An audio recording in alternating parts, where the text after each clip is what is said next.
Muy buenas tardes a todos. Acá estamos. Me presento, soy Magali Otoser, guía de turismo de la Comisión Directiva de la AGUISAC, Asociación de Guías de Turismo de la hermosa provincia de Santa Cruz. Para los que no me conocen, seguramente ya se dieron cuenta que mi acento no es de Argentina, ya que soy francesa y hace 12 años que elegí vivir en Santa Cruz. Hoy tengo el gran placer de presentarles un nuevo ciclo de 3 charlas, 3 encuentros para conocer a los pueblos originarios tehuelche y mapuche de nuestra provincia. Este año cumplimos 500 años desde la llegada de la expedición española, encabezada por el capitán portugués Fernando de Magallanes a estas tierras lejanas de la Patagonia Austral, donde se produjo el primer encuentro entre la población indígena de la Patagonia y los colonos europeos. A partir de ese momento, la historia contada lo fue siempre desde el punto de vista del colono, del Winca en Mapuzungún o del Cade en Aunecoayen. Desde la Asociación de Guías nos pareció importante poder dar la palabra a los descendientes de los pueblos originarios y de esta forma, ojalá, poder crear un espacio de encuentro. Entonces, hoy tengo el honor de presentarles a los miembros de las comunidades indígenas Mirta Pocón, autoridad referente del pueblo tehuelche en Santa Cruz, y Sergio Nahuelquir, inalonco del Lofem Mapu. Así que muchísimas gracias por aceptar la invitación y compartir este momento juntos. También estamos muy orgullosos de contar con la presencia de Sonia Ivanov, abogada, miembro de la ADI, Asociación de Abogados de Derecho Indígena, profesora de historia, instructora para guías de turismo y responsable de la Cátedra Libre de Pueblos Originarios de la Universidad Nacional San Juan Bosco en Comodoro Rivadavia, entre tantas cosas.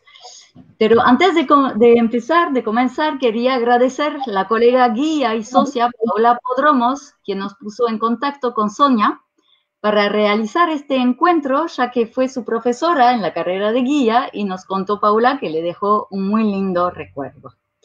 La última cosa que quiero decir antes de arrancar es que recuerden que la charla quedará grabada en nuestra página de Facebook y más adelante en nuestro canal de YouTube.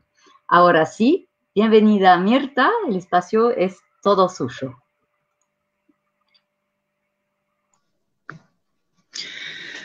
Bueno, Wanges, como dije al principio, Yask, mi nombre es Mirta Pocón, soy miembro de la comunidad tehuelche de Camsuayque, soy referente igual de pueblo tehuelche en la provincia, CPI del pueblo tehuelche. Bueno, la verdad que es un gusto estar aquí charlando con ustedes y bueno, lo que podamos ayudar para contar un poco la historia, ¿cierto?, de nosotros como pueblos preexistentes al mismo estado y que siempre estuvimos acá, o sea, no es que nos fuimos alguna vez. En tal caso somos la descendencia o si se quiere es una identidad la nuestra del pueblo tehuelche. Hablo en particular del pueblo tehuelche porque ahí lo tengo el hermano Sergio que va a hablar de los hermanos mapuche. Así que bueno, un gusto estar acá y bueno, de que pueda evacuar dudas, todas las consultas que tengan que hacer y nada, estamos para aportar.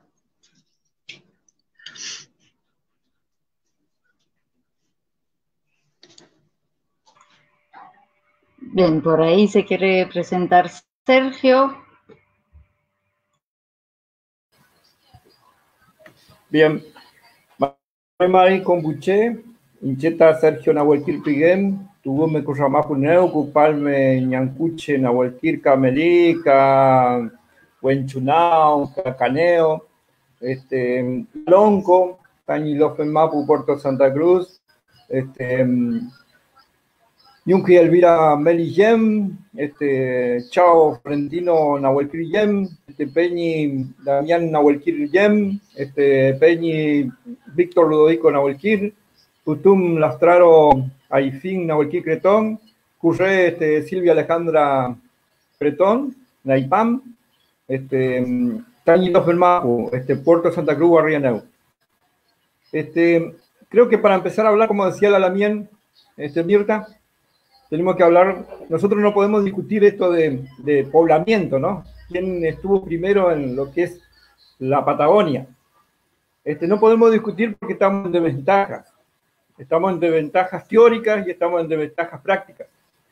A pesar de que hace 500 años, como decía allá la compañera que nos invitó, se celebra la llegada a Magallanes, nosotros tenemos 13.000, 14.000 años de historia en este lugar. O sea, no nos vamos a poder discutir eso de quién es el territorio porque nosotros sabemos que el territorio es nuestro, es de los pueblos originarios, ¿no? Después se formaron los estados, Argentina, Chile y todos los estados que vinieron en Latinoamérica. Pero a la luz de la historia, como decía, no podemos empezar a discutir la territorialidad.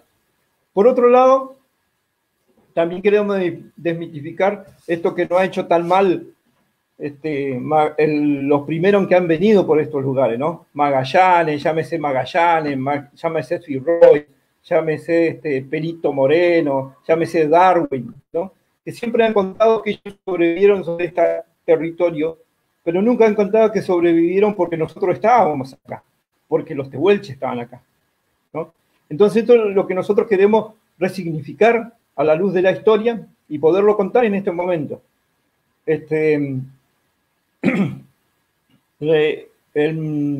Imagínense Pigafetta, imagínense que nosotros nos fuéramos a invadir Marte ahora. Íbamos a contar la historia según nuestra visión.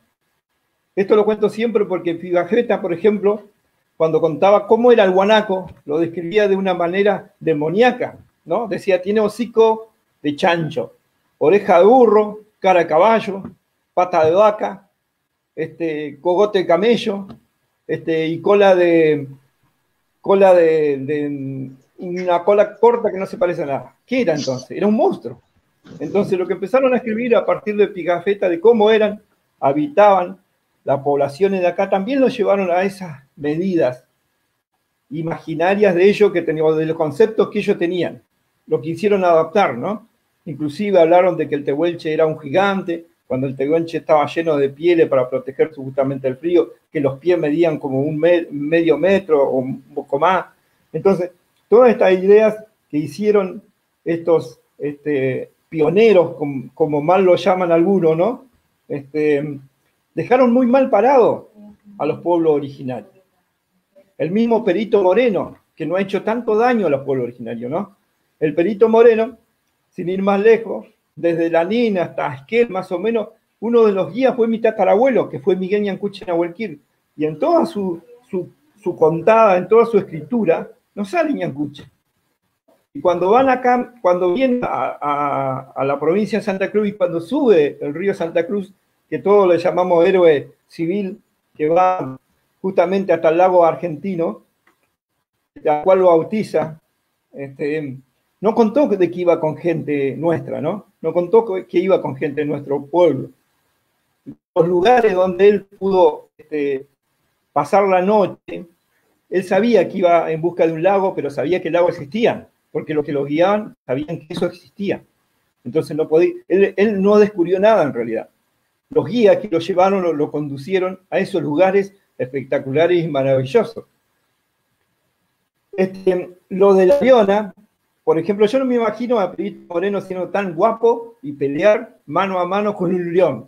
Y la Lamien ahí, Mirta, tampoco creo que se imagina en su cabeza un hombre menudo, petizo, no muy agilioso, ¿no? Donde le preparaban las comidas a nuestra gente, donde le traían las comidas a nuestra gente, seguro que le preparaban la cama, seguro que lo transportaban en el caballo más manso. Entonces, esas cosas que hicieron estos historiadores, que le hicieron tan mal a los pueblos originarios, fue replicado muchas veces en la educación, o fue replicada así en la educación, ¿no? En la educación que nosotros sufrimos. La educación ha sido un aparato que ha reprimido y no ha elogiado para nada a los pueblos originarios, no ha discriminado negativamente, por lo que hemos seguido sufriendo. Después de estos tipos que escribieron mal sobre nosotros, encima tuvimos una educación, esta idea de argentino, de que somos todos argentinos, de que todos estamos unidos y de que teníamos que tener una sola patria, fue totalmente discriminadora. La misma institución en sí, desde el jardín de infante, la primaria, pasando por la secundaria y hasta la universidad, jamás se habló bien de los integrantes del pueblo, de los originarios. Imagínense usted, la parte donde festejamos el 25 de mayo, en el jardín de infante que se ve más, nunca apareció uno del pueblo originario. Y lo que ayudamos a librar la batalla y la independencia de Argentina, también fuimos los pueblos originarios. Fuimos los primeros carne de cañón, los pueblos originarios. Sacando a Moreno y a Belgrano, que tenían otras ideas de incluir al pueblo originario y quizás también San Martín por ahí, pero los otros caudillos, ninguno lo vio con buenos ojos. Inclusive la Constitución misma, la Constitución de 1857, esto después lo puede explicar la bien Sonia, pero era totalmente racista eso, la mirada que tenía sobre los pueblos originarios era totalmente racista. Bueno, contra ese modelo de Estado, de país, tuvimos que sobrevivir nosotros, y hemos sobrevivido, y acá estamos. Pero no para decirle a la sociedad en su conjunto que somos mejores ni peores, ni que somos los recapos, por eso sobrevivimos, sino que somos totalmente diferentes. Y esta diferencia no nos quiere decir tampoco que somos mejores o peores que los otros, somos diferentes. Tenemos una manera de vivir diferente. Tenemos una cosmovisión, que es lo que voy a contar ahora desde los mapuches, totalmente diferente al otro.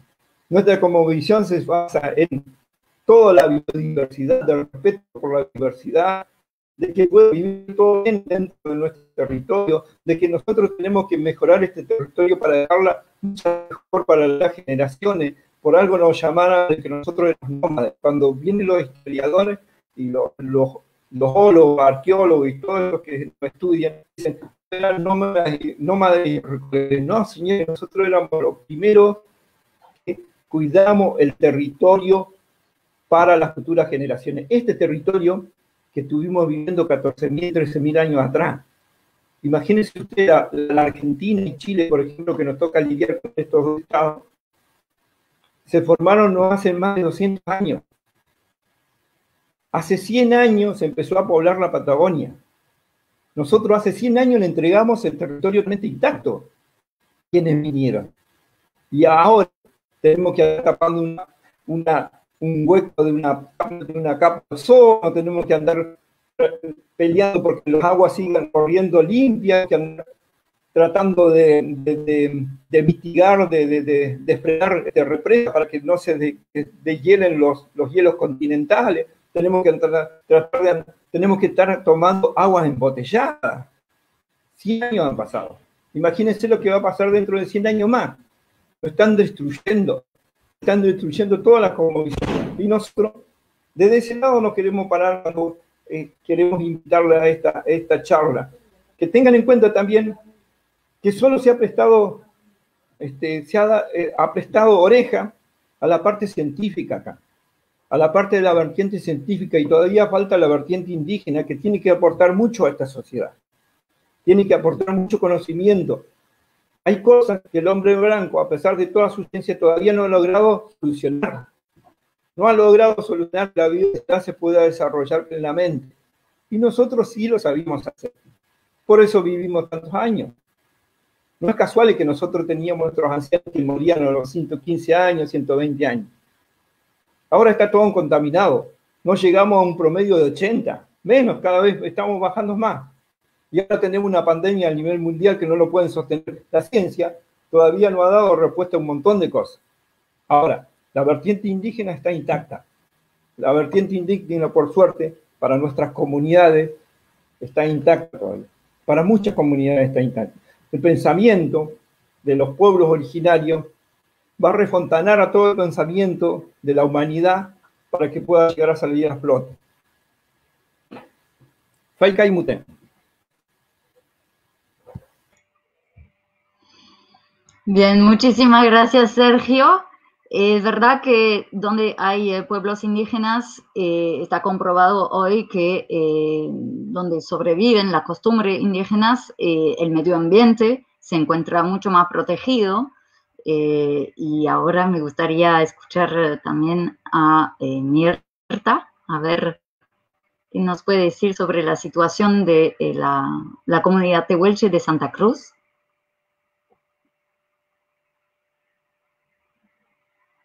Mirta, tenés que prender tu micrófono, por favor. Comparto el pensamiento ahí del hermano Sergio. Creo que cuando se habla de pueblo originario, o sea, todo era más sano antes, era todo mucho más, era más, a ver, se protegía más el agua, la carne, la forma de alimentación, la sobrevivencia que tenía nuestro pueblo totalmente diferente a la de hoy, ¿sí? La verdad que hoy está todo mal. Y la verdad que a nosotros nos implica bastante también, ¿no? Porque por ahí nosotros en particular, el pueblo tehuelche, es como que se ha borrado bastante todo lo que tiene que ver cultura, costumbre. Y nosotros estamos, del momento que nos organizamos y nos empezamos a reconocer, es todo un trabajo que venimos haciendo nosotros, lo de los pueblos tehuelches. O sea, por lo menos yo hablo en particular de mi comunidad, donde a nosotros nos está costando todo hasta recuperar la lengua. Por ejemplo, yo siempre digo y admiro a mis hermanos mapuche porque ellos hablan muy fluyente su lengua, tienen muy presente su cultura, su costumbre. En cambio, a nosotros se han encargado de borrar todo. Y es como que a nosotros nos está costando mucho levantarnos. Estamos acá por la fuerza, obvio, que nos dan nuestros hermanos, ese espíritu que han dejado nuestros hermanos tehuelches, los antiguos, pero vamos a paso lento, tratando de recuperar todo lo que es costumbre, cultura, ¿por qué no la lengua madre? Que es una de las cosas más sagradas que tiene nuestro pueblo, y hoy estamos en ese proceso de poder recuperar esa lengua. Por eso igual tenemos dos visiones totalmente diferentes en el sentido, como les digo, nosotros estamos en pleno recupero de lo que es nuestra historia como pueblo. Totalmente diferente a lo de nuestros hermanos, ¿no? Que ellos siempre en eso nos llevan a la delantera. Ellos no han perdido su costumbre, ni su lengua, ni su cosmovisión, nada de eso. Nosotros estamos en pleno recupero. Pero bueno, no perdemos la esperanza, estamos acá, estamos fortalecidos y cada vez estamos más convencidos de que en algún momento vamos a poder recuperar mucho de lo que creíamos perdido, ¿no? A pesar de que nos han querido silenciar, seguimos acá de pie, más fortalecidos que nunca.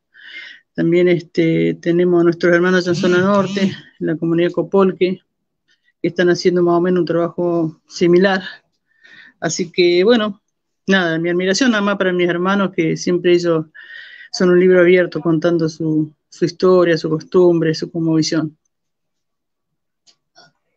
Tengo una pregunta de Nora Franco, que quiere saber si dentro de la comunidad tehuelche hay un relato de la llegada del CADE de Magallanes o otros CADE a Santa Cruz, a la Patagonia.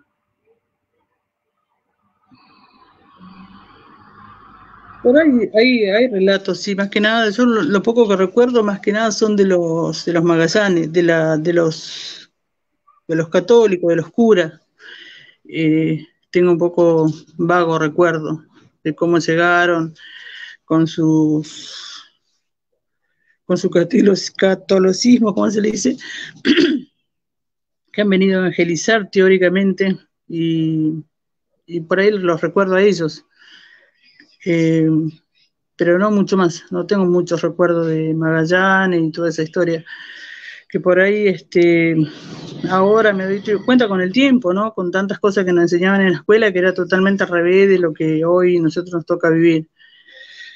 Nos contaban de ellos como que eran héroes, que vinieron a descubrir la América, y en realidad no fue así. Entonces uno hoy se encuentra con otra realidad, totalmente diferente a lo que a nosotros nos contaban y nos enseñaban en la escuela, como decía recién el hermano Sergio. Ellos siempre contaron las cosas como les parecía a ellos. Nosotros de chicos pensábamos que esto era así, y nos quisimos pensando de que por ahí los invasores éramos nosotros, pareciera, pero había sido todo lo contrario. Sí, yo quiero aportar a esa que decía la también ahí Mirta, que comúnmente lo nuestro se basa en el relato, ¿no? Y cada vez que nuestros abuelos por ahí recuerdan cómo fue la llegada del blanco, es donde la parte que vos te querés olvidar, ¿no? Porque por lo doloroso, por lo sufrido, por lo... yo cuento siempre un relato de mi mamá, que a mi mamá le tenía miedo, por ejemplo, hace 50 años atrás, no mucho, a dos cosas, ¿no? Uno era la policía y otro era la escuela. A la policía le tenía miedo porque ella vivía en comunidad cada vez que llegaba a la montada.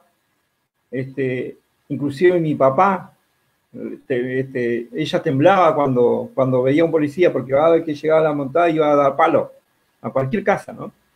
Porque los vecinos siempre lo acusaban, los vecinos ricos, ¿no? Estos turcos que fueron a poner un mercadillo en las comunidades. Entonces después los acusaban de que se habían robado una bolsa de papa, que se habían robado pasto. Entonces cada vez que llegaban a la casa, los chicos dicen que tenían que esconderse, pero los grandes comúnmente no se salvaban de la paliza que le daban los milicos. Entonces, eso es lo que le recuerdan de más o menos esa historia, recordando un poco más atrás, era siempre misma. No era que fue todo amigable, o como que cuentan algunos mentirosos que quieren contarnos, quieren meternos de que era una convivencia re linda, ¿no? Siempre la de perder la tuvimos nosotros. Y después de la de escuela, de lo que contaba, porque y no nos quiso enseñar a nosotros la lengua, porque no iba a enseñar algo donde iban a discriminar negativamente totalmente en el sistema educativo. Por lo que ella decía que los malos recuerdos que tenía de la escuela era cuando le decían India de M, aprendí a hablar el Castilla, le pegaban en la boca, le pegaban en la mano, con las reglas estas o con los palos nomás que traían de los árboles, ¿no? Esto eran el recuerdo, el mal recuerdo que tenía comúnmente del diálogo que se llama ahora, o que contaban historiadores que teníamos con la llegada del Winca, ¿no? Entonces, y para atrás fue sucesivamente un poco mayor. La herejía que se cometió acá, y me voy a meter en el campo de la bien Mirta, pero la herejía que se cometía acá de cazar a un tehuelche y sacarle una oreja, ¿no? Y después cuando empezaron a ver muchos tehuelches desorejados, empezaban a pagar un patacón por un órgano vital, por un pulmón, por un riñón, por un corazón. Ese es el humano. Entonces, el relato, si habría relato, creo que no ha sido bueno. A la luz de la historia y a la luz de nosotros nos paramos de este lado y lo podemos contar ahora, creo que ningún relato ha sido bueno y ningún, como decía también una bien, Jaramillo, los Wincas nunca son buenos, hasta que no muestren lo contrario. Entonces, creo que el relato para nosotros no es muy bueno, no es algo de lo que nos podemos enorgullecer para contar de la llegada de los blancos, ¿no? Sí, entonces yo particularmente recuerdo una historia en Camusuayque que nos contaba en vida todavía Dorita, en paz descanse, no hace mucho que se fue, cuando ella nos contaba de que cuando llegaba la policía, el ejército, y le sacaban fotos, le tomaban medidas con yeso, le tomaban la impresión de la cara, y ella contaba con lágrimas en sus ojos de que su madre lloraba porque decía que le habían sacado el rostro y le habían puesto yeso para sacarle la expresión de la cara. Y todas esas cosas hacían ellos con el pueblo nuestro. Entonces nosotros no tenemos buenos recuerdos, sin ir más lejos, cuando hicimos el revelamiento de nuestros territorios en Camusuayque, mi tío Manco, que también ya está descansando, nos contaba la historia de cuando llegaba el ejército y hacían un pozo ahí y lo hacían correr alrededor y ahí le disparaban y como iban cayendo lo iban enterrando ahí mismo. Y yo me quedé fría con esa historia porque yo pensé que eso ocurría en otro lado, no pensé que en mi comunidad había pasado también. Y esas cosas feas que, como dice Sergio, nosotros no tenemos nada, nada lindo como para contar, para recordar. Cuando yo era chica, en un tiempo, no hace mucho tiempo, porque tampoco soy tan grande, la policía, la Esperanza nomás, sin ir más lejos, llegaba a cualquier hora de la madrugada a patear la puerta, a violar a las mujeres, a golpearlas. Como dice Sergio, nosotros los chicos nos escondíamos entre las matas y siempre zafábamos, pero las mujeres siempre eran golpeadas, maltratadas, violadas. Y todas esas cosas feas, no hay muchos recuerdos, relatos lindos que podamos recordar de nuestro pueblo. Siempre fue el atropello, la falta de respeto. Siempre era una forma de silenciar igual, porque uno no sabía qué se podía decir y qué no se podía decir, qué era lo que se podía contar y qué no. En la escuela siempre nos querían hacer creer de que el blanco vino a hacer cosas buenas, y en realidad en los pueblos, nosotros, vino nada más que a aplastarnos, querernos silenciar, y que nos sintamos avergonzados de quiénes somos. Siempre nos han tratado como inferiores, lamentablemente.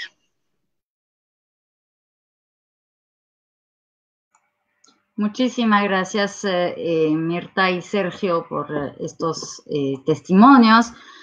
Y la verdad que justamente cuando uno es guía de turismo en la provincia de Santa Cruz y que se le pregunta por los pueblos originarios, ahí está complicado contestar, uno porque no tiene la información directa, o lo que con hablar con los pueblos indígenas directamente, y lo que queda son las fuentes escritas, y ahí estamos siempre con el problema que son CADE, son blancos que escriben sobre pueblos originarios desde su punto de vista, y obviamente es una visión truncada, como acaban de decir, justamente el punto de vista del indígena es totalmente distinto, y ahí se hace una grieta, pero justamente hoy espero que vamos a avanzar un poquito en esta relación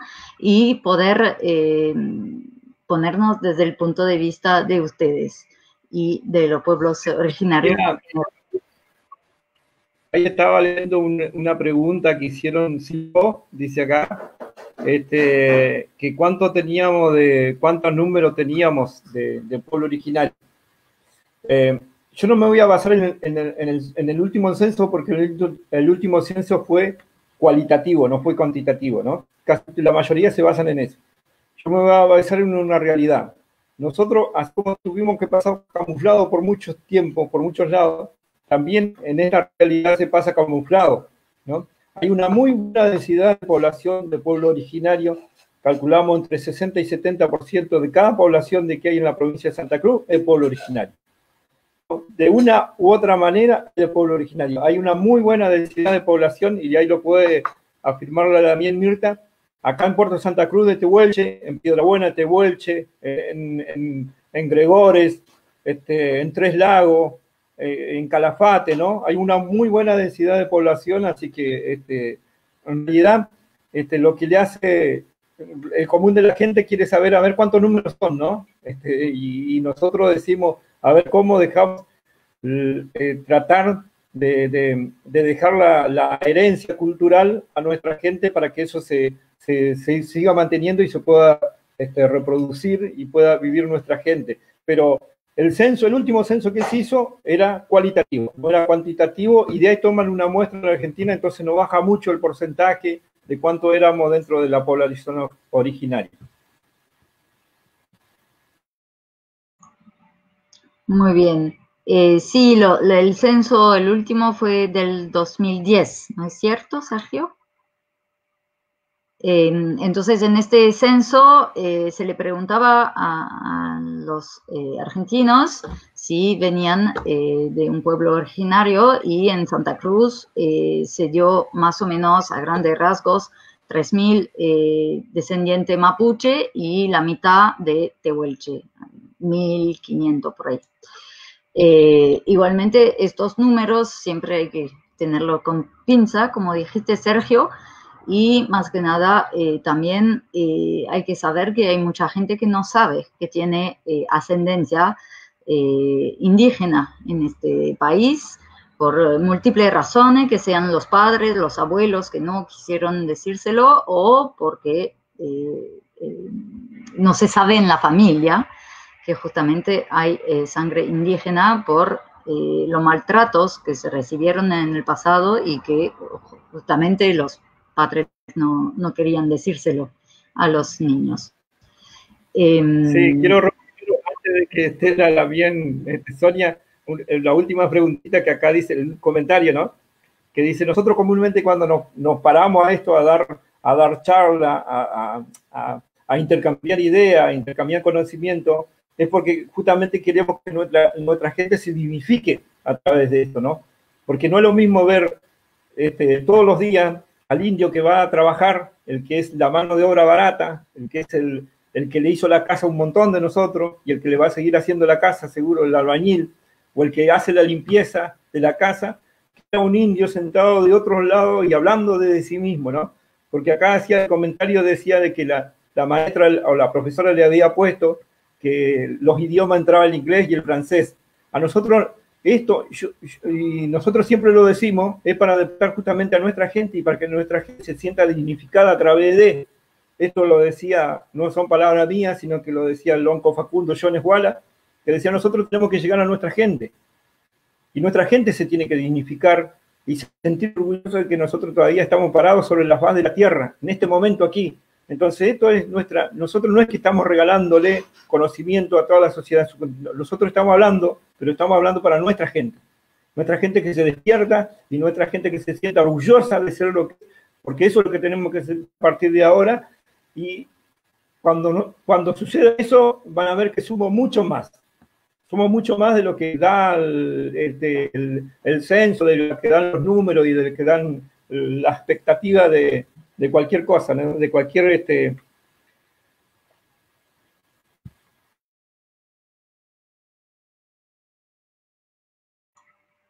¿Mirta tiene algo para agregar? Hay mucha gente que pide, bueno, relatos de parte de Mirta, pero bueno, ya estuvimos escuchándote y quería saber, bueno, hoy, ¿qué hacemos? ¿Qué está pasando con las comunidades en Santa Cruz? Bueno, hoy, por ejemplo, como decía recién Sergio, ¿no? Esto sin hablar de número ni nada. Hoy, por ejemplo, todavía tenemos que decir tristemente, o la gente por ahí no quiere ver la realidad. Cuando hablamos, por ejemplo, hay gente que todavía te dice, yo no sabía que había un pueblo originario en la provincia. Si uno por ahí dice, hay un total de 17 comunidades en toda la provincia. Y hay gente que te mira como diciendo, esta está loca, está el tomate, ¿dónde están? Sí, como que hay gente que todavía no sé si no saben o se niegan o no lo quieren aceptar de que nosotros estamos acá en la provincia, que somos parte de esta provincia. Y hoy estamos hablando de 17 comunidades en toda la provincia, ¿sí? Entre Mapuche, Tehuelche, Mapuche. Y somos comunidades que estamos en la ciudad, como recién decía Sergio, trabajamos, estudiamos, mandamos a nuestros hijos a la escuela, pero estamos acá, somos comunidades que hoy la mayoría estamos debidamente identificadas con personalidad jurídica, algunos inscritos, unos no, pero eso no es lo que hace tampoco a la comunidad, pero es más o menos lo que hace visible a una comunidad, qué sé yo, para la gente que por ahí como que se niegan a creerlo. Cuando uno dice, hoy contamos con 17 comunidades en la provincia y te miran feo como diciendo, lo están inventando, ¿dónde están?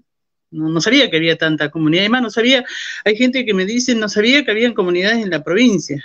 Otra vez hablaba con una señora justamente de Calafate, que me decía que ella no sabía que existían estas comunidades, ella pensó que era Camusoy, que no había más. Por ahí Camusoy que es una de las más conocidas, pero no es la única en la provincia. Así que la comunidad hoy somos 17 comunidades que estamos organizados, estamos acá, cada uno trabajando, por supuesto, desde su lugar, aportándolo el granito de arena con su cultura, con su conocimiento, con sus actividades, como nosotros Camusoy, que por ejemplo ya viene 2 años con que pasó, o que todavía no termina, se me está haciendo largo este año, que empezamos con esta actividad del matching, que es el inicio de la guanaqueada, y eso forma parte de nuestra cultura, ¿sí? De nuestro conocimiento, nuestro saber, Así que nos animamos a hacerlo un año, lo hicimos acá en Río Gallegos por una cuestión de trabajo y tiempo. Después decidimos entre todos como comunidad que era mejor que se hiciera en territorio, para que sea más genuino, para hacer conocer también un poco la historia de la comunidad, que la gente se acerque, conozca.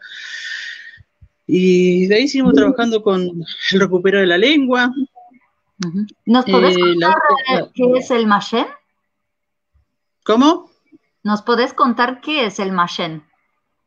El Machén, para nosotros, para el pueblo tehuelche, significa el inicio de la guanaqueada, de la chulengueada, para nuestro pueblo. En esa época nuestro pueblo emigraba de distintos lugares, de acá ponerle a Río Santa Cruz, a Río Coile, para ir a hacer la casa, ellos donde se abastecían, ¿cierto? De la carne, de la piel del guanaco para hacer la vestimenta, porque nuestro pueblo ocupaba todo, desde el cuero, la piel, la carne, el hueso, ocupaba todo. O sea, ellos se tomaban ese tiempo para poder abastecerse, para después luego pasar el invierno que no los agarra así sin abrigo, sin alimento.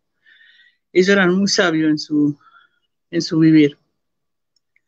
Así que bueno, decidimos empezar con esa pequeña actividad que la idea nuestra es ir cada año a hacerla crecer, y que cada vez sea, en vez de un día, que sea 2 días, ¿por qué no? Porque ahora, por ejemplo, en la actividad que tuvimos en Camusoyque nos faltó día, nos faltó hora, desde la mañana hasta la tarde, como que se nos hizo muy corto, así que, bueno, vamos a ver qué pasa con este tema de esta pandemia, y bueno, capaz que en vez de durar un par de horas, un día, serán 2 días, y así.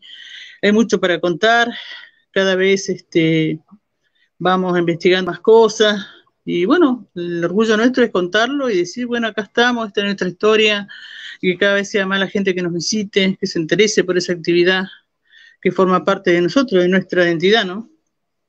Entonces el Machén año pasado fue el 24 de noviembre. Sí, fue el 24 de noviembre. Sí, y se Diciembre, hizo... noviembre. Sí. Y el próximo Machén, para los que están interesados, capaz, ya sabemos cuándo o dónde va a ser. Bueno. Y si se hace, siempre va a ser en el mes de noviembre, siempre, en Camusoyque, en territorio. Este año no sabemos todavía cómo viene, porque así como viene el tema de la pandemia, no sabemos si vamos a estar libre o no. No se sabe qué va a pasar. Pero siempre va a ser en el mes de noviembre. Esa es la idea. En territorio. Hay varias preguntas. Bien, Una, por ejemplo, es... Sí, yo quería... Perdón. Sí. Sí, yo quería contestar. Hay algunas que hacían de la pregunta que justamente estaba mirando acá. Hay lo de la política comúnmente, yo no nos queremos meter en eso tampoco, en esa discusión, porque lo vamos a llevar para otro ámbito, pero comúnmente cuando se tiene algún logro político o algún reconocimiento de algún gobierno de turno, es gracias a los pueblos originarios, o sea, a sus dirigentes, a su comunidad. Después que sea es usado políticamente, por supuesto, pero no hay un Estado que venga todavía y haga el reconocimiento total de la plenitud de los derechos de los pueblos originarios. Cuando el pueblo tehuelche, allá de la Lamián Mirta, logró que se haga el relevamiento territorial, logró que se le reconozca la propiedad comunitaria, fue logro de ellos, de los dirigentes. Fue logro de Mirta, de su gente, de que trabajaron todo el tiempo. Después el Estado se abogó y dijo en el discurso político que ellos hacían esas cosas y eso, ¿no? Pero, y pasar a la otra, pero siempre es así. Siempre nosotros siempre militamos las cosas. Por ejemplo, en la provincia de Santa Cruz, hace 10 años se hizo EIB. Esa fue una militancia que se usó de algunas comunidades. Después se logró meter EIB dentro del organismo. Ahora tenemos en estos días hemos estado trabajando por la pandemia, que hace ya 2 meses, con un organismo del Estado y no tenemos resultados. Ayer ya lo querían pasar justamente a un manoseo que no se merece nuestra gente, y algunas comunidades decidieron renunciar a esto, a la ayuda que se había pedido, ¿no? El Estado comúnmente siempre en el discurso dice que está apoyando a los pueblos originarios, pero en la acción concreta, si se logra algo, comúnmente es gracias a los dirigentes de esas comunidades de los pueblos originarios. Voy a responder a lo otro que decía de la represa, porque estamos trabajando en una mesa de diálogo sobre todos los elementos que se saquen de la represa, de que corresponda al pueblo originario. Las 15 comunidades de la provincia se han puesto de acuerdo por pedidos de Camusuayque, de que eso vaya a Camusuayque. Todavía no se ha realizado eso, pero sí vamos a pedir para que eso vaya a Camusuayque si esas represas se hacen. Entonces, esa era otra pregunta que estaba justamente de un compañero 3 de mayo, ¿no? Bueno, eso nada más. Y saludo a Larry Andrade, un profesor que estuve alguna vez, pude ir por algunas universidades y me estaba saludando, así que devuelvo la gentileza.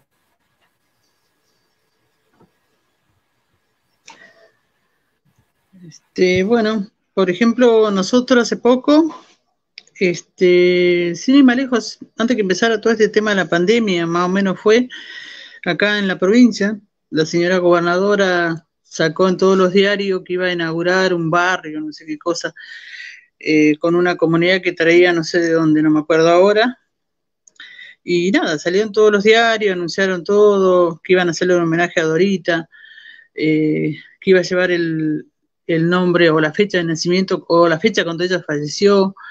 Y para nosotros fue un poco fuerte, porque siempre toman decisiones por nosotros, siempre toman decisiones que nosotros no estamos de acuerdo, siempre estamos diciendo que nos consulten, la consulta previa e informada no existe, o sea, no hay manera de que les entre, de que nos tienen que consultar, que ellos no pueden tomar decisiones con nuestra comunidad, con nuestros miembros.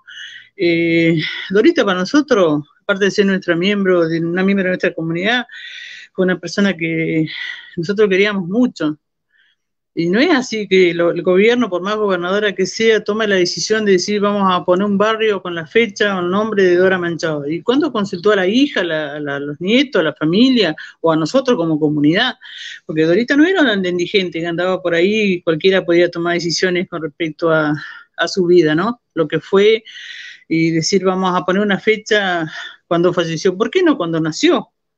¿Por qué cuando falleció? Porque eso también marca que ya hablan siempre de la última Tehuelche, y no es así, Dorita no era la última Tehuelche, si bien era una miembro de nuestra comunidad que hablaba la lengua, y era la que nos estaba enseñando a nosotros, que por cierto dejó un buen material para que nosotros sigamos trabajando, no estábamos hablando del último Tehuelche, siempre se habla del último Tehuelche, y no era la última, era una persona de nuestra comunidad muy querida, pero sea quien sea, tienen que consultarnos, o sea, no pueden tomar decisiones. Cuando hablan, por ejemplo, de los pueblos originarios, por ahí terminan diciendo nuestros pueblos originarios, como si nosotros perteneceríamos a alguien en particular, ¿sí?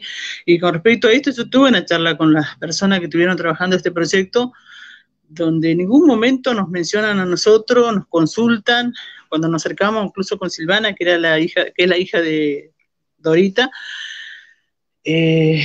la miraban como extraña, como diciendo, ¿cómo la hija? Como que pareciera que nosotros no tenemos familiares, no tenemos nadie que saque la cara por nosotros. O sea, esos diputados que trabajaron en el proyecto con la gobernadora nos miraban como molesto, como ofendido, ¿cómo? ¿Que ahora tenemos que volver para atrás con el proyecto? No es volver, revisémoslo. Nosotros queremos formar parte también, tenemos que ser consultados, hay muchas cosas que hay que revisar, que hay que cambiar, que no está bien. Pero como que se ofenden por ahí cuando uno le dice, che, ¿qué estás haciendo? A ver, ¿la consulta cuándo? O sea, eso es una lucha diaria de todos los días. Yo creo que Sergio no me va a dejar mentir, es todo el tiempo lo mismo, todo el tiempo lo mismo. Se olvidan de que nosotros estamos acá, que tenemos que ser consultados, y nada, nos siguen llevando por delante.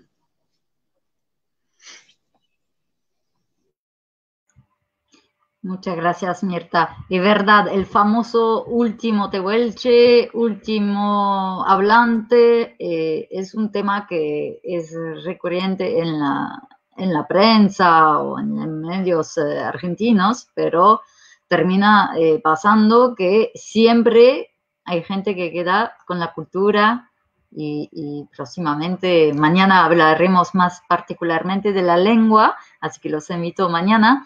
Pero sí, es como un mito, el último Tehuelche, el último hablante, que en realidad es algo construido por la prensa o los científicos, pero que no tiene realidad en las comunidades. Ahora, no sé si Sergio, Mirta quieren agregar algo, si no, capaz Sonia estará más para contarnos sobre los derechos, ya que es especializada. Sí, ahí hay una pregunta, pero le corresponde a Sonia, así que voy a dejarle que la responda ahí. Pregunta si la consulta es vinculante o no vinculante. Bueno, una de las preguntas que vi, por ejemplo, tiene que ver con todo el material que se encuentra en el valle del río Santa Cruz, que va a ser inundado por las represas. Así que, Sonia, no sé si sabes algo de eso, de qué va a pasar con este material arqueológico.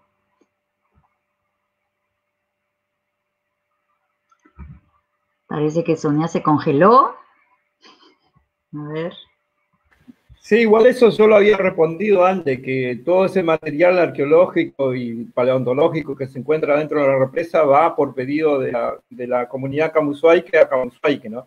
Ahora, también nosotros tenemos esa mirada, pero el Estado, seguros que no van a decir que lo lleven. Como estamos sentados en un proceso de diálogo, todavía hay que convencer a los señores que están de parte de las empresas justamente en ese lugar, ¿no? Me había olvidado que me encargaron hace unos días un saludo para nuestra abogada patrocinadora que pudo poner la demanda al Estado Nacional y al Estado Provincial, Melina Laurenti, que hoy seguro iba a estar mirando, así que bueno, un saludo para ella. Bien, ahí volvió Sonia. Ahí estamos, sumamente confortada escuchándolos, o sea, para mí sigan ustedes, están fantásticos y en realidad excelente ejercicio de derecho, esa es la realidad, ¿no? Nunca fortalecidos y sobre todo haciendo ejercicio del derecho desde estas resistencias, cuando hay una sociedad que empuja a la invisibilización, a la naturalización, digamos, a construir la palabra relatos, ¿no? ¿Cuánto de colonización tenemos en nuestra relación con los pueblos indígenas? Es decir, cuesta mucho a la persona no indígena cómo vincularse o cómo relacionar o cómo hablar con ellos, ¿no? Porque cae constantemente en una idea sumamente colonizada, romántica, nostálgica, ¿no? Folclórica, muy funcional, muestran los aspectos más funcionales y culturales, dinámicos, que puedan, digamos, generar atractivo, pero en realidad cuando incluso que tiene mucho que ver y acuerdo totalmente y pido disculpas también a los hermanos de los pueblos indígenas, porque uno, bueno, si bien hace muchos años que viene acompañando sus procesos, a veces, digamos, esto no es de ninguna manera su pensamiento, sino hacer un apoyo técnico al reconocimiento de los derechos. Y estos reconocimientos de derechos de los pueblos indígenas no son precisamente logros de funcionarios o digamos, espacios estatales, sino que es producto de esas luchas indígenas que han seguido resistiendo, a pesar de los embates de políticas estatales para naturalizarlos. Si quieren, para hablar un poquito sobre esto, les comparto una placa sobre esta cuestión de la evolución o de la mirada que podamos tener sobre los pueblos indígenas, y en particular tiene que ver con una mirada, si querés, Magalí, no sé si ahí se está viendo, visualizando. Sí, si lo podés empezar la presentación, así se ve en plena pantalla. Ahí está. ¿Ahí se ve? Porque yo no lo veo a ustedes, solamente veo una placa. Pero simplemente esto, bueno, uno, porque su faz de divulgación, de acompañar necesariamente a veces la gráfica o lo simbólico, cómo también descolonizarnos en cómo nos han enseñado, entender que esto que decía Sergio y que lo decía Mirta, son una continuidad histórica, ¿no? Es decir, la historia no comienza con ese 1492, todo lo contrario, diría un autor que 1492 fue un parto en donde se parió la colonialidad y el colonialismo. Y en esa colonialidad y en ese colonialismo surge el sujeto indio, como también va a ser el sujeto negro, ¿no? Y hoy hay pueblos indígenas, los distintos movimientos indígenas, y como una continuidad histórica, como para siempre estuvieron, y este es el territorio, y al hablar sobre ellos, en realidad ese sujeto colonial, digamos, fue los otros los que contaron esas historias, y no estuvo alejado de un acompañamiento desde el derecho. Hay que entender que el derecho también es una ciencia colonial, hay un colonialismo jurídico, que la colonialidad o la instalación o lo que hablaban del poblamiento de los territorios nacionales, a lo que fue llamada la conquista del desierto, no fue más que un plan ideológico de poblar para despojar y desplazar a los pueblos indígenas, y construido sobre teorías ideológicas. Fue la contribución de la historia, la ciencia política, la sociología, la antropología y el derecho, que como vamos a ver en estos pasitos, no sé, si yo como no me veo, creo que voy bien, ustedes me dirán. En estos pasitos, 1853, como señalaba, bien, en 1853, como señalaba Sergio, es la primera constitución, fue el modelo de Estado que se eligió, este Estado argentino. Y es un Estado monista jurídico. ¿Por qué? Un único idioma, un único ser nacional, una única nacionalidad, una sola religión. De hecho, el presidente tiene una modalidad de religión. Pero también tiene como política estatal una política que implicaba pacificar al indio, sujeto individual, despojándolo de la identidad colectiva, que es lo que lo caracteriza hoy, la autoascripción y la autoconciencia colectiva de pertenecer a un pueblo preexistente, anterior a la conquista y la colonización. Y hoy muchos me preguntan, bueno, ¿y eso dónde está escrito? Nada más ni nada menos que el convenio 169 de la OIT, que fue ratificado por nuestro país, y por otro lado, tanto que es de 1989, por una ley que es de carácter operativa y que es aplicable en la relación de los pueblos indígenas. Pero este primer paradigma lo que hizo fue pacificar al indio como sujeto individual, usa la categoría de indio, concepto colonial, lo que en algunos grupos, como señalaba de esta Abiala Ayala, porque también la construcción del concepto América fue un concepto colonial, fue impuesto, fue el femenino de Américo Vespucio, también un navegante europeo. Empezaron a cambiar una fisonomía y un cambio a las identidades, a los lugares, al territorio, a la naturaleza, al vínculo de las personas con la naturaleza. Además de pacificar al indio como sujeto colonial, individual, aquel que no se pacificaba era convertirlo al catolicismo. Es decir, que bajo la tutela de la Iglesia Católica va a ser, digamos, convertir a ese indígena en un sujeto más civilizado. Es decir, que ahí hay una idiosincrasia, ¿no? Una idea de cómo es el sujeto indio.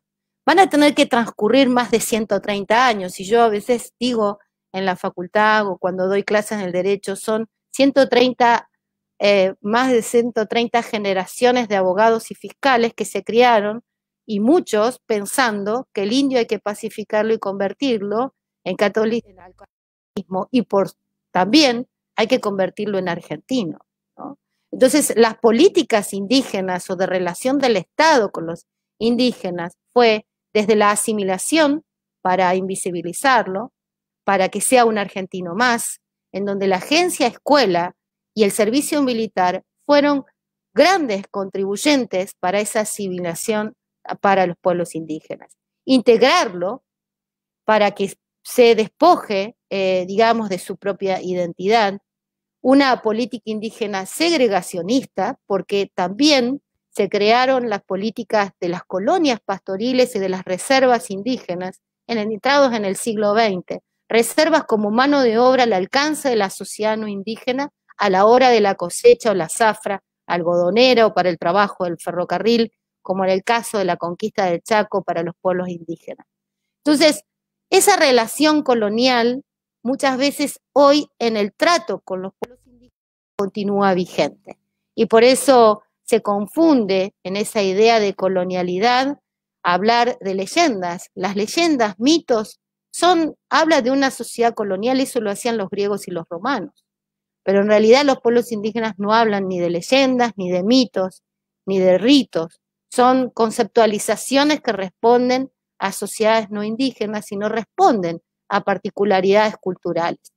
El cambio sustancial en el Estado argentino ocurre en 1994 y a pesar de que cumplimos 25 años de una reforma de la Constitución que parte de una prerrogativa de reconocer que anterior a la conformación de los estados, y cuando hablamos de los estados es hablar del Estado nacional, del Estado provincial y de los estados municipales, preexisten étnica y culturalmente los pueblos indígenas.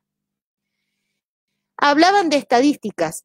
Realmente la Argentina hoy tiene una deuda pendiente, no hay un censo claro, acordado, ni siquiera hay estadísticas, aparecen invisibilizados, algunos hablan de minorías étnicas, pero lo cierto es que hay una deuda de que no hay un dato estadístico y esto habla de indicadores claros de discriminación estructural en la cual ha estado sometida la población indígena y que imposibilita la falta de acceso a la justicia, la falta de participación política del destino de sus propios intereses, tal como lo plantea, y aquí lo podemos ver en esta gráfica que traté de ir haciendo en esta línea de tiempo, que es lo que reconoce este artículo 75, inciso 17. Primero, su preexistencia. Segundo, que les garantiza el respeto a su identidad y el derecho a una educación bilingüe intercultural. Y sobre esto quiero hacer, digamos, una salvedad. Hablar de interculturalidad no necesariamente, la interculturalidad puede ser abordada, o la CEPAL en las últimas publicaciones ha indicado que hablar de interculturalidad puede ser tanto como un adjetivo, como una modalidad para un modelo educativo de relación en la diversidad cultural, como también una política transversal de relación en un paradigma de la diversidad cultural. Desde el paradigma de la asimilación hay un paradigma a la diversidad y al pluralismo, y en esa relación reconoce y manda a regular, a reconocer que algo que este Estado primero fragmentó y lo convirtió en el indio individual, sujeto colonial, hoy se le reconoce que sus comunidades pueden tener personería jurídica. Pero además reconoce que esos territorios que tradicionalmente ocupó anterior a la conquista y la colonización es un tipo de posesión y propiedad comunitaria que tradicionalmente ocupan, que hoy tienen el derecho de reivindicar esos territorios, que además, cuando el derecho a entregarles otras tierras aptas y suficientes para el desarrollo humano, en este relato que hablan los hermanos, concretamente, muchas veces en esta periodización no aparece este relato del desplazamiento forzado, del despojo territorial, lo que avanzó el Estado en sus políticas de asimilación, que es una deuda pendiente. Hay muy poca memoria, verdad y justicia para los relatos del siglo XX de lo que ocurrieron con los integrantes de las comunidades y de los pueblos, que en periodos de desarrollo, de políticas de desarrollo industrial, extractivista, de alguna manera significaron en el siglo XX grandes desplazamientos a los cordones urbanos de las ciudades, pero el vivir en la ciudad no hace que haya perdido su identidad indígena. Y puede hoy, tiene todo el derecho de ejercer esa identidad de autoadscripción, tanto en la ciudad como en el campo. Ha sido una forma de catalogizar de alguna manera los pueblos indígenas, que solamente son indígenas los que viven en zonas rurales, o se les va a otorgar becas a aquellos que tienen apellidos de origen indígena, ¿no? Y esto rompe con este derecho a la identidad y asegurarle la participación en la gestión de los recursos naturales dentro de los territorios y sobre todo los intereses que lo afecten. Esto que decía Mirta, los intereses que lo afecten hasta en el nombre de los propios integrantes de su comunidad, tiene el Estado y el gobierno, a partir de aquí en esta placa no está, pero en el 2007 la Declaración de las Naciones Unidas para los Pueblos Originarios plantea nuevos derechos, que costó 10 años esa declaración, que también no es producto de concesiones estatales, sino que es producto de la lucha de los propios pueblos indígenas y de la propia dirigencia indígena, a que son los gobiernos. Es decir, estos derechos no solamente son de los estados, sino que la normativa actual también se la plantea como una obligación a los gobiernos. Entonces, para que podamos entender y que nos quede, cuando hablamos de interculturalidad, digamos, es romper también hay que decolonizarla hasta la historia en la que hemos aprendido, ¿no? Que no hay un solo saber universal, no hay una sola forma de contar la historia, no hay una sola forma de construir el saber, que sin todo lo contrario, ese saber hemos aprendido que el que estudia en la universidad o tiene ciertos ciclos o niveles de enseñanza es el que tiene mayor conocimiento. Romper con estas estructuras que justamente la colonialidad y el colonialismo, ¿no? Este colonialismo justamente ha venido de la mano de otro concepto que me parece importante, que es el concepto de raza y el racismo que se aplica sobre estas poblaciones que siguen y continúan siendo racializadas. Hoy vivimos en un contexto de una pandemia global. En 1492 vino varias pandemias, entre ellas el racismo, y que resulta necesario para comenzar a caminar en diálogos y en colaboraciones interculturales para pensar en sociedades mucho más incluyentes, es incorporar el término de la interculturalidad como una política transversal, como una práctica transversal en nuestros propios procesos. No es fácil, como docente en la universidad lo veo, y como en la práctica, como abogada, en la defensa de los derechos en el ámbito judicial, está muy enraizada este tipo de prácticas racistas con los pueblos indígenas, que implican ubicarlo en un periodo de tiempo, como vimos, y que traté de muy rápidamente simbolizarlo en la placa anterior.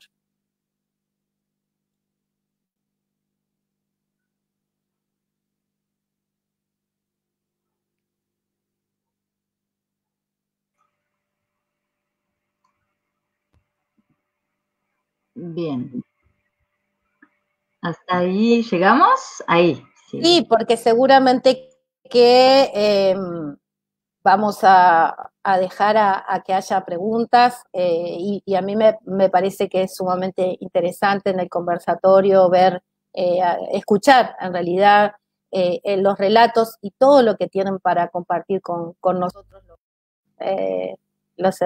tanto Mirta como Sergio, ¿no? Es una oportunidad que también tenemos que darnos esta posibilidad de escuchar, ¿no? El derecho a ser oído, digamos, y también este es un ejercicio de derecho, ¿no? El ejercicio de derecho de los pueblos indígenas es que estén los intérpretes y traductores. Y mal se ha interpretado esta palabra en el ejercicio del derecho. Cuando hablan de intérpretes, hablan justamente también de intérpretes culturales. No estamos hablando de hacer traducciones en sus propios idiomas. Nosotros podemos tener una manera de presentarnos, los estados nos han dado una modalidad de identidad, nos han otorgado un documento, pero en realidad los pueblos siguen siendo una continuidad histórica que han resistido a un montón de políticas que han intentado invisibilizar. Muchos en sus documentos figuran que pertenecen a una nacionalidad, digamos, argentina. 1853 creó una sola nación, la Argentina, que fue la nación de los ciudadanos. Ahora, en 1994, con la incorporación de la Constitución, se incorporó otra nación, o otras naciones, las étnicos culturales. Es decir, que hoy aquellas personas que se autorreconocen pertenecer a los pueblos, las naciones que existieron o que existen en este territorio anterior a la conquista y la colonización, es el derecho que les asiste. Ese es el derecho a la identidad cultural. Esta situación en donde se ha construido una sociedad sumamente blanqueada, ¿no? En donde se ha invisibilizado, ha cometido una serie de abusos. Nosotros aquí en Patagonia hay un antes y un después de lo que se llamó la conquista del desierto. Hay un antes y un después, digamos, de lo que se habla de los poblamientos, digamos, de la zona de Patagonia. Porque atrás del concepto desierto hay un concepto ideológico. ¿Desierto para quién? ¿No? Y eso fue justificar justamente un plan sistemático de despojar de los territorios que tradicionalmente ocupaban, pero también imponer relaciones de dominación con la población que quedó, como en el caso de Sergio o como en el caso de Mirta, que le llamaron a sus propios territorios con el concepto de colonia, colonias agrícolas, colonias pastoriles, e incluso, siendo propios indígenas, llamarlos colonos. No se fueron ni volvieron a ningún lado, siempre estuvieron en el mismo lugar. Pero además de esta práctica del colonialismo del despojo territorial, en el colonialismo del saber, fue la propia ciencia que los despojó de sus propios conocimientos, convirtiéndolo en objetos, los consideraron como colecciones arqueológicas en los principales museos del mundo. En el caso, desde 1867, por ejemplo, actualmente en un reclamo de otra comunidad tehuelche, mapuche, como el Sacamata Liempichum, en la zona de aquí de Chubut.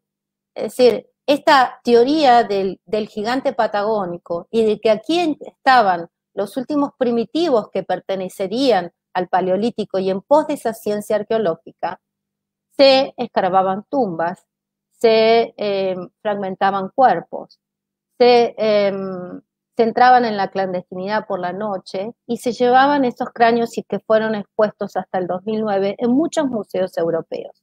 Hoy estos cambios en los derechos y este derecho a la restitución, que no son colecciones arqueológicas, que no son objetos de estudio, que no solamente son los descendientes y los ancestros de los pueblos y las comunidades que todavía continúan en estos territorios. Estos son reclamos que en la actualidad siguen existiendo. No solamente se reclama el no reconocimiento a la identidad, porque no se los reconoce, no se revaloriza ni se revitaliza sus propias lenguas bajo sus propias metodologías, no se reconoce sus identidades, no, las niñeces o las infancias indígenas, las mujeres indígenas han sido ultrajados, digamos, sus cuerpos. Se ha convertido a las niñas y a las mujeres en sujetos coloniales como el chineo, como una práctica naturalizada de llevar a las niñas y adolescentes, los hombres blancos, para entretenerse. Es decir, son relatos que están dentro de las comunidades y dentro de los pueblos y que resulta importante a veces hablarlo, compartirlo. Forma parte también de estos encuentros, que estos son los desconocimientos de los derechos. Creo que se nos fue el tiempo, entonces hasta acá llego.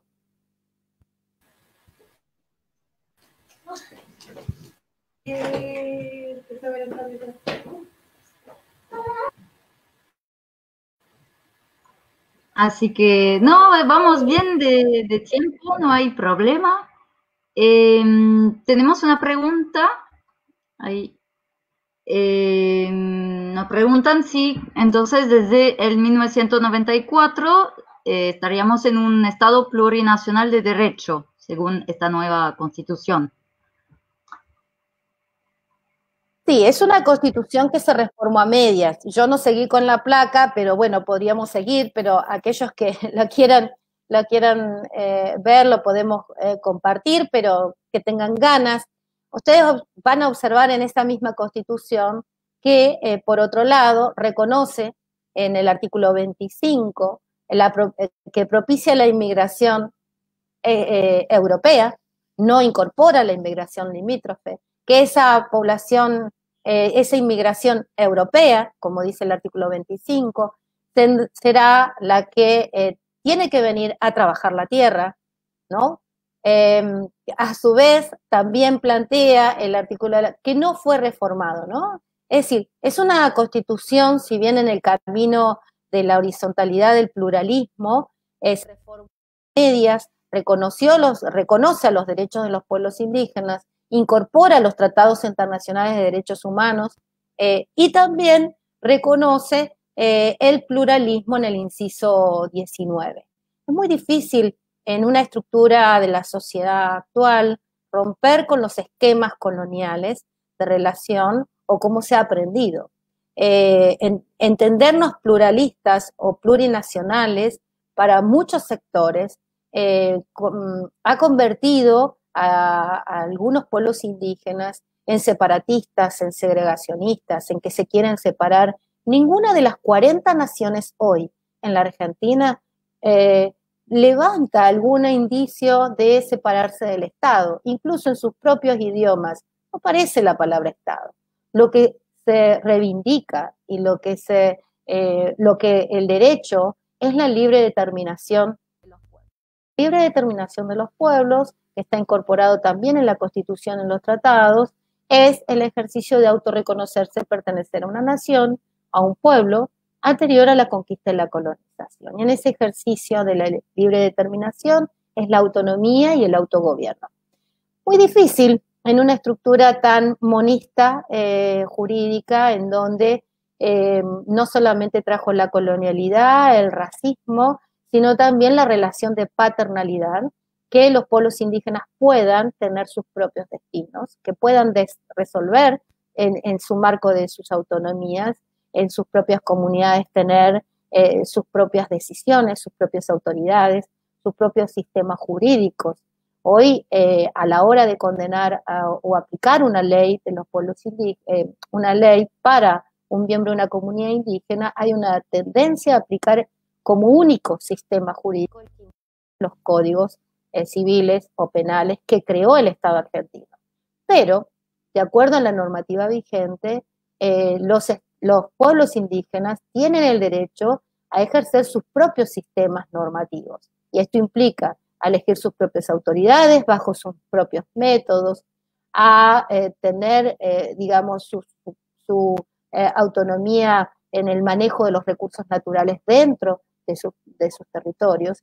Y si el Estado decide justamente tomar posesión o querer disponer de esos recursos dentro de los territorios, está obligado a hacer una consulta previa, libre e informada. Es decir, el Estado está obligado en toda actividad que implique actividades legislativas o administrativas en donde afecten intereses de los pueblos indígenas a hacer una consulta y participación.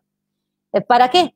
Para el logro del conocimiento. Y esto es romper con estas viejas formas de relación que tiene el Estado, que es de paternalismo, de superior a inferior, de una clase superior a una clase inferior, a que yo decido mejor que vos, porque yo estudié un poco más y puedo decidir por vos. Yo creo que los indígenas quieren esto, o la ciencia misma, o muchos técnicos profesionales no indígenas asumen a veces esta posición decimos, de paternalismo, de protección, de algo que, de cuidado, que no, que hay que, es decir, hay que romper con esos viejos esquemas de relación, ¿no?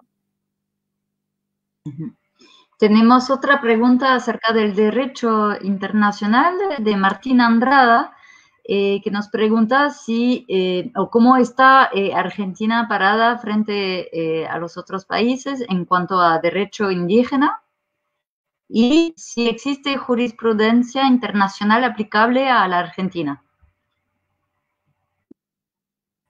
Sí, bueno, justamente en el mes de febrero el Estado argentino ha sido condenado por la Corte Interamericana de Derechos Humanos en un caso concreto de la asociación La Cajonat. Es un reclamo de más de 35 años de la zona de Salta, que implican 4 pueblos y naciones indígenas, y en ese fallo reciente el Estado argentino es el primer fallo de la Corte en materia indígena contra el Estado argentino, pero no es el primer fallo en materia de derechos indígenas que tiene la Corte Interamericana de Derechos Humanos.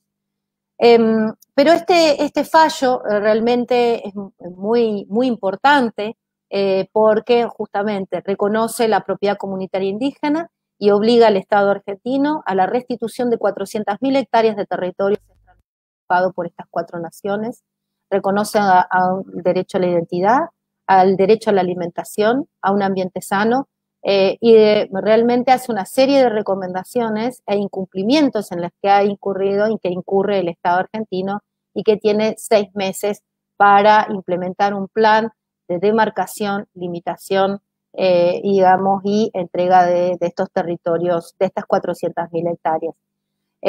Bueno, en el efecto pandemia no sé cómo estaremos con los plazos, pero claramente que la Argentina tiene, si bien tiene un marco jurídico de importancia, choca con una matriz sociocultural que resiste aplicarla. Esa es también la realidad, ¿no? Hay mucho, a veces en el decir que hay un ejercicio de desconocimiento implica la negación de estos derechos, y es un indicador de discriminación estructural de no reconocer a la población indígena y escudarse digamos, en teorías antropológicas de que no hay más indígenas, que acá no hay comunidades indígenas, que un pueblo, ese pueblo se tiene que ir porque es extranjero, es decir, claramente, y más porque son relatos que se ven desde en Patagonia, es decir, los mapuches son chilenos, no son mapuches, son araucanos, es decir, el proceso de colonialismo hasta trajo la supresión de identidades, ¿sí? Hemos aprendido, digamos, mal aprendido, y es necesario a veces desaprender para conocer en el ejercicio. Argentina está en una posición difícil porque si bien la Constitución reconoce derechos, se aplica el Convenio 169, la Declaración de las Naciones Unidas para los Pueblos Indígenas y la Declaración Americana para los Pueblos Originarios, hoy carece de una instrumentación de la propiedad comunitaria indígena que se encuentra en el Senado de la Nación con, digamos, un proyecto de ley con media sanción, pero que lleva muchísimo tiempo. Tenemos una ley de emergencia, así como hoy tenemos una emergencia sanitaria en el 2006, luego de la muerte de 95 wichí en el bosque salteño, mujeres, niños y ancianos, que las topadoras en este proceso de deforestar mataron en una aldea, se generó una ley de emergencia a la posesión y la propiedad comunitaria indígena que lleva desde el 2006 a esta actualidad diferentes prórrogas y que ha puesto en cabeza en el Instituto Nacional de Asuntos Indígenas, el INAI, realizar este relevamiento, que nada más es una foto de la realidad actual, pero que no avanza sobre el reconocimiento a los territorios tradicionalmente ocupados por los pueblos indígenas, que considero que va a traer muchas resistencias, porque hay una parte de la sociedad argentina que no quiere reconocer y que va a querer imponer sus títulos de propiedad diciendo que son derechos absolutos. Cabe señalar que en la Argentina no hay ningún derecho absoluto, ni siquiera la propiedad privada.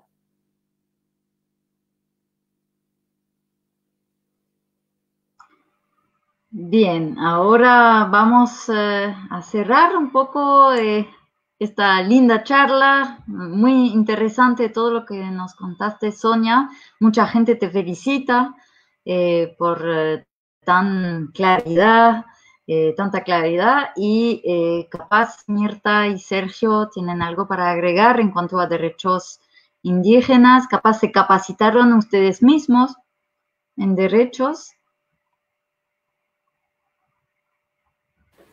Sí, un comentario nada más para hacer. Argentina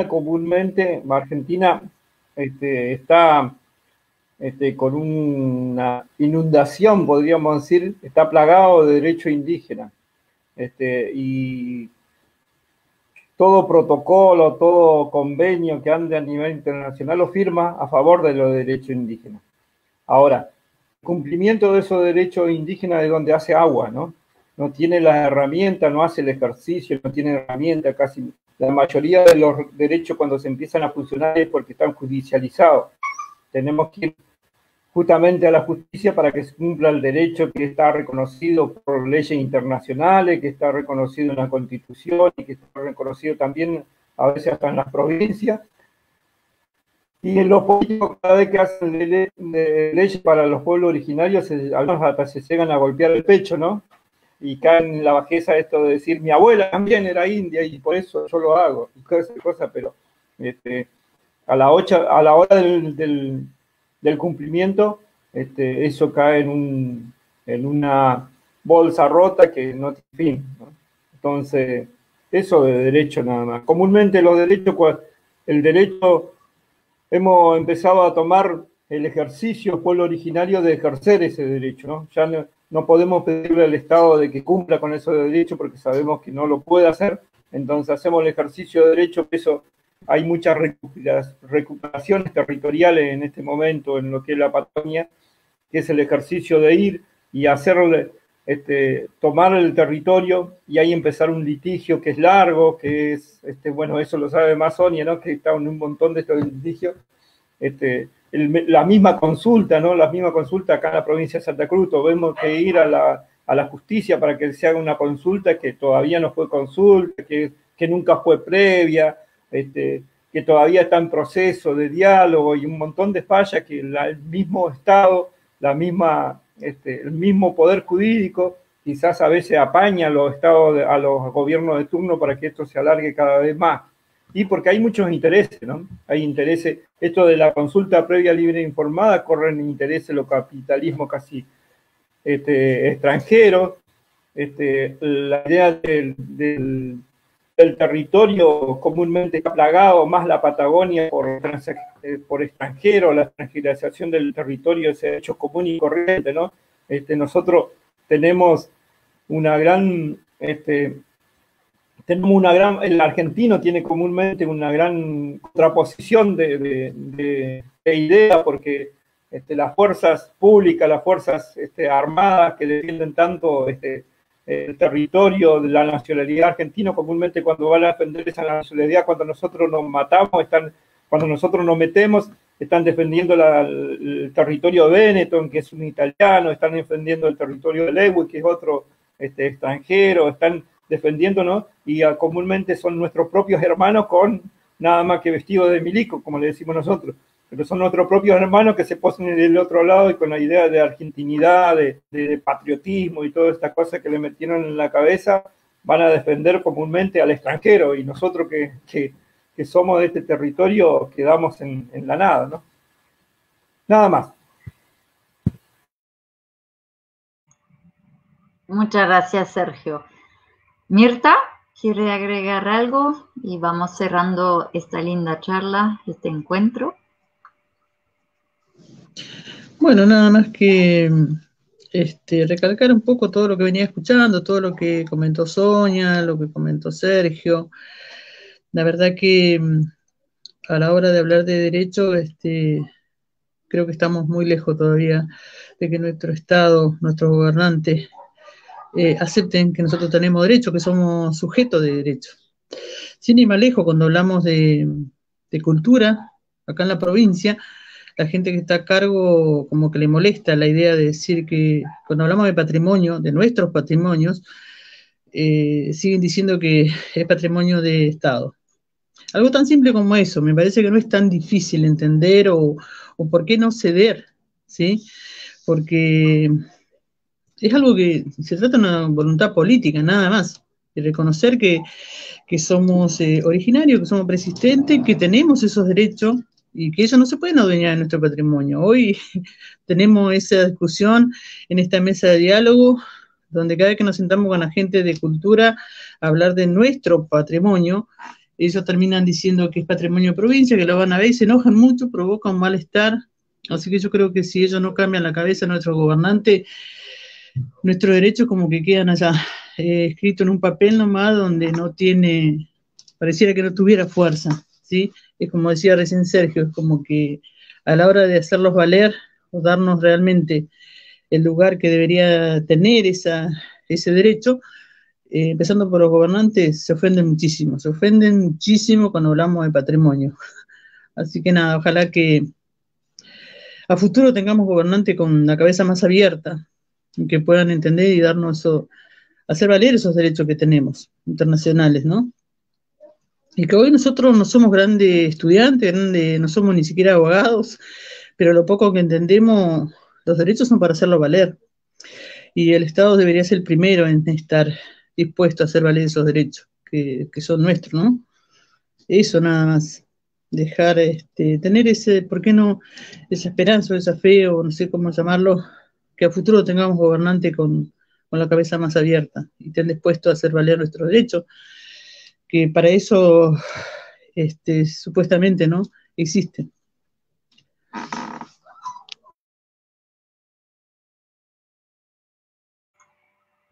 Muchísimas gracias, Mirta.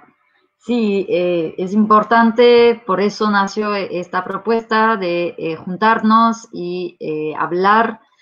Primero nosotros desde la asociación cuidamos nuestros socios para que justamente, entre comillas, se educan y puedan compartir la información y que poco a poco la sociedad pueda integrar que están los pueblos originarios con sus derechos en la provincia de Santa Cruz.